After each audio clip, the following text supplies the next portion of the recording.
thanks for the opportunity to be here, and thanks to the fellow panelists and to all of you here today.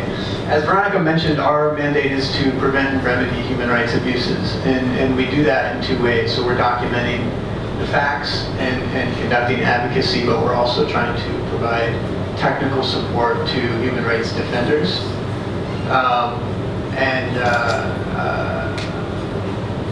Essentially, we're trying to strengthen collective responses to human rights abuses, and I think events like this are essential for that to take place. So thank you again for the opportunity to be here. I've personally been focusing on the situation in Rakhine State since 2005. And initially I was working with Arakanese, or ethnic Rakhine activists, who were dealing with development-induced abuses. These abuses are actually still happening now to a number of communities in Rakhine State. They haven't received much attention lately, but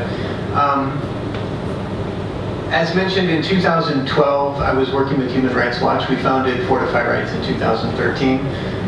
Since 2013, we've conducted hundreds of interviews with witnesses and survivors of abuse, not only in Rakhine State, but in Thailand, and in Malaysia, and most recently in Indonesia, where my colleague Amy Smith just returned from. Apart from documenting abuses that are taking place, the facts, as I said earlier, we've also been involved with discussions with various governments, including senior members of the Thai military junta and other governments as well. We're also trying to, we're engaging with current and retired ASEAN politicians who have taken this issue up, as well as a number of various actors in Myanmar. I was going to mention a little bit about the root causes. In the parlance of rights, refugee rights, we often hear the term root causes, and I think it's particularly important for this discussion because the human rights violations that the Rohingya community are suffering in Rakhine State are not stopping. The situation is getting worse. So I want to say a few words about that, and I know there's a tremendous amount of collective knowledge in this room about what's going on in Rakhine State, about what's going on at sea, what's going on in Thailand. There are a few key points, though, that I would like to mention, and we have heard, we heard President Obama recently talk about the root causes. ASEAN politicians have talked about the root causes recently. I just flew in from Oslo, where there was a conference devoted exclusively to root causes with the likes of George Soros and Desmond Tutu weighing in, and General Azumi from Malaysia, Thomas Quintana, the former special rapporteur on human rights in Myanmar, was there as well. There were quite a lot of participation. Today is actually a solemn day. This is the 3-year anniversary of the massacre in Tonggu. This is why Maung Jang-nu is wearing a black band on his right arm. Essentially, 3 years ago this week is when a lot of the violence kicked off in Rakhine State. So what we were documenting, what we documented since, involved statewide attacks on Rohingya and Kaman Muslims in Rakhine State. There were other communities that were directly affected by this as well. 3 years ago today, there was a massacre of 10 Muslim travelers in Rakhine State. This was a retributive act in response to an alleged rape and killing of a Buddhist girl by 3 Muslim men. And after that, there was violence on, I believe it was June 8th, in Mongdaw Township. And then it spread throughout the state. So there was violence in 13 of 17 townships in Rakhine State. And at the time, we documented how this violence, what initially began as what was described as tit-for-tat violence. There were Rohingya committing violence against Rakhine or Arakanese, and vice versa. This very quickly shifted into coordinated attacks against the Rohingya population. So we were documenting arson attacks, in some cases horrifying pre-dawn raids, large numbers of people descending on Rohingya villages, Muslim villages, burning these villages down, sending people to flee. There were killings on a significant scale. Importantly, state security officials not only failed to protect Rohingya population at the time, but actively participated in the violence. So a very common scenario that happened at that time, homes would be set ablaze, mosques would be set ablaze, when local populations would attempt to extinguish the fires. State security forces would open fire on them. Men, women, and children were killed. Casualty recording is a whole other issue that I think actually an entire panel could be formed on that issue alone. The casualty recording in Rakhine State has been inhibited in very serious ways. And it's very clear when authorities stand to benefit from accurate casualty recording, we typically see conditions in which casualty recording can take place. That's not happening in Rakhine State. That's not happening in the camps in Thailand or Malaysia, in fact. So these figures where you see 200 people died, 280 died, the human toll has been much, much greater, and I'm happy to talk more about that as well. I do want to mention that it is important to note that average villagers, before the violence started and since, Rakhine villagers were told that the Rohingya were going to take their land. They were told there was a whispering campaign. They were told that Rohingya men were raping Buddhist women. They were told that Rohingya men were taking their rice. Who was doing the telling?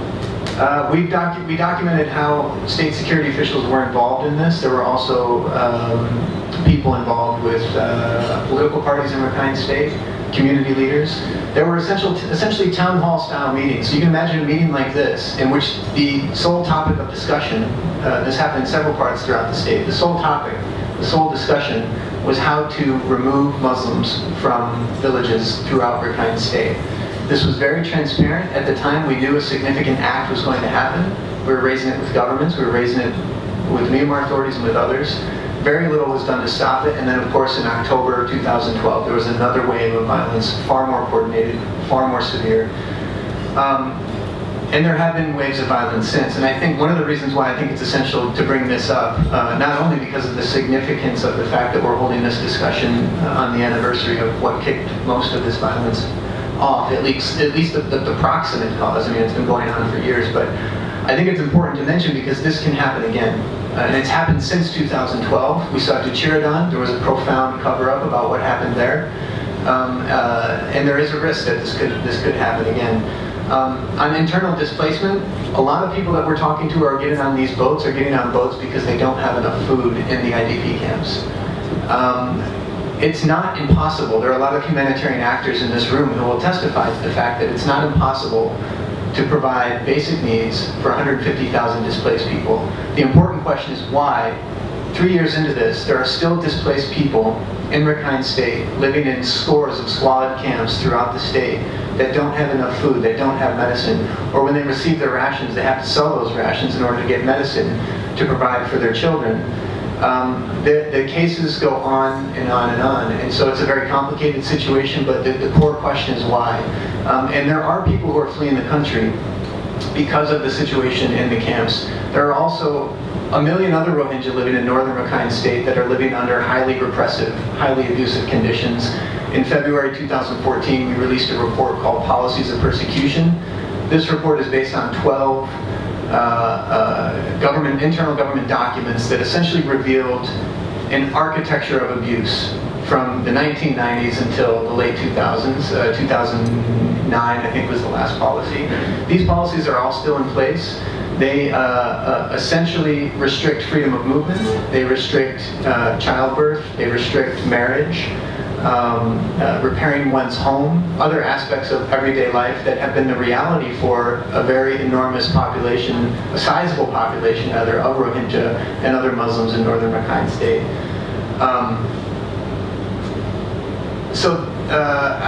Just a quick point on the policies. When we released this report, we actually released it here in February, and we expected these abuses had been documented for years. If you go back and review all the special rapporteur reports since the 90s, they all mention the restrictions. Humanitarian agencies and working in Myanmar, UN agencies, everybody knows about the abusive restrictions. So what we did was we put these in the framework of international law, and we make an argument that that these abuses amount to crimes against humanity. What our objective was to get these policies abolished. And we hoped that exposing the policies, the actual policies, not just documenting the abuses that stem from the policies, but the actual state policies, we had hoped in exposing these it would lead to the abuses to stop. It would lead to some sort of movement to abolish these restrictions. The opposite has happened. Well-placed individuals in the country are failing to raise these issues with the governments. And here I'm talking about UN officials, the diplomatic community. This is something that needs to be discussed. The climate in Yangon and other part of Naypyidaw, these abuses are not being addressed, so they're not being abolished. A couple points I would like to respond to Jonathan made as well, but I can wait if you want to do that when we have a discussion about smuggling and trafficking and all that. But no, I'm actually interested in asking you why you think they're not being raised. Well, I think it's in some ways, people regard different actors, international actors, the diplomatic community, different agencies regard some of these abuses as a conversation stopper. Certainly organizations that are operational on the ground in Rakhine State and in other parts of the country are working in a difficult situation. There is a fear nobody wants to become the next MSF if they talk about treating survivors of a massacre and then they lose their MOU or they get kicked out. We understand that tension takes place. What we're advocating now is for a coordinated response, because one of the problems is that information's not being shared, particularly among certain UN agencies. That needs to change. These issues are not being fully addressed by governments. We just saw an MBR take a visit to Rakhine State. Brad Adams from Human Rights Watch wrote an incisive dispatch on the weakness of MBR's statement and the Special Envoy's statement. But I think right now there's still some sort of euphoria about all the changes that have taken place in Myanmar. So I think that's part of the reason why nobody will address this. Yeah, but I mean, is it euphoria? We had this meeting in Bangkok. I mean, there is a regional response as well. Let's talk more about it later. If you don't mind, let's